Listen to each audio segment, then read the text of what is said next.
young to retire, so what would I do? Maybe I'd start a consulting firm, doing the kind of work that I'm already doing. And who would I have as my clients? Well, maybe this company, because they clearly need the help. And then a mentor comes up to him in the middle of him thinking about this and says, look, this is the answer. Retire, enroll. Now that's a little different than saying, quit, stay, and don't tell anybody. We've all worked with people like that. Not at VMware, I might add, not here, just hypothetically somewhere else. No, they said take a different lens. If you could think maybe almost like you were being a consultant, what would you say yes to, what would you say no to? So he starts a little essentialist experiment. And he says, well, suddenly being invited to a meeting didn't seem like a good enough reason for going. In fact, after a while, he was sort of buoyed up with the success of these little experiments. It seemed to be going quite well. So he just stopped going to one of his weekly meetings. Everyone's like thinking here, could we really do that? Are we really recommending this here now? Is this what we're doing? So anyway, he doesn't go. It's a couple of weeks go past, and then somebody comes up to him, two people from the meeting. They say, look, we missed you today. And he says, what do you need from me? And they say what they need. And he says, I'll get that to you by Friday. Done.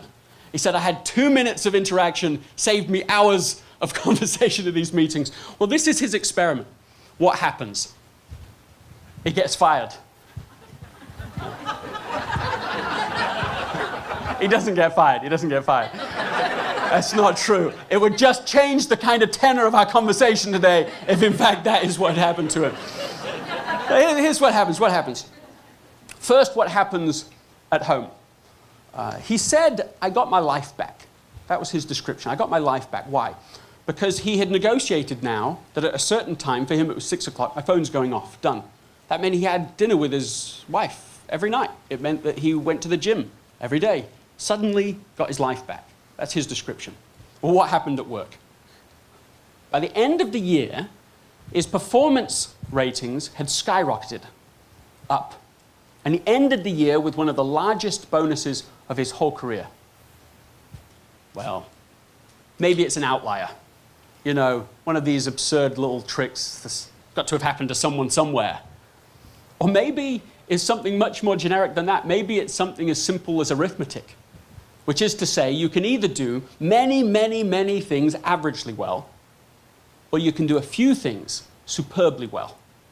And that the latter strategy might be the way to accelerate your contribution in your career and to just live a more meaningful life. Well, this is the value proposition of essentialism.